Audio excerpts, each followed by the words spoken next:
Titley, co-founder, managing director of RV Weather. I want to show you in this video some of the bigger changes that we're rolling out in our beta test and then going into production here in early August.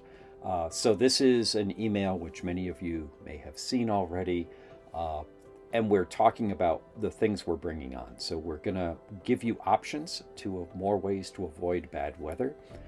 Advisory mode is you already have a trip and you just want to know if there's any bad weather that's going to be impacting your trip as you go on.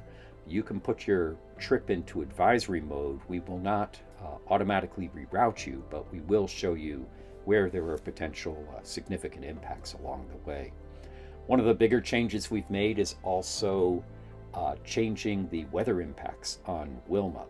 And you can read here that we have really lowered some of the yellow, the light yellow, what used to be level 1.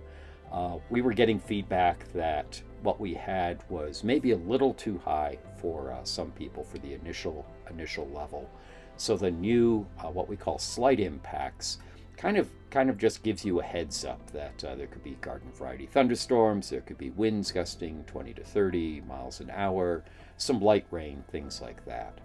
And then levels moderate through treacherous are probably the impacts that most of us would want to avoid, especially the challenging, hazardous, and treacherous.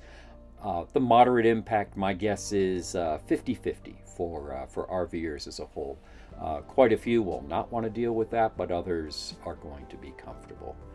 Just some other things we have done in this update here is there will be no more trip versions. So when you edit your trip, you can either overwrite your existing trip or you can save it as a new one. You can also rename trips now without any issue. You will see if you create a forecast and then come back, let's say the next day or even that evening, you'll see a new forecast button in your trip library. And if your forecast or if your trip hasn't started yet, just click on it, it'll automatically update. If you're already underway, so in fact the start date is in the past, we'll take you straight to the edit menu so you can update with a new start time and a new location.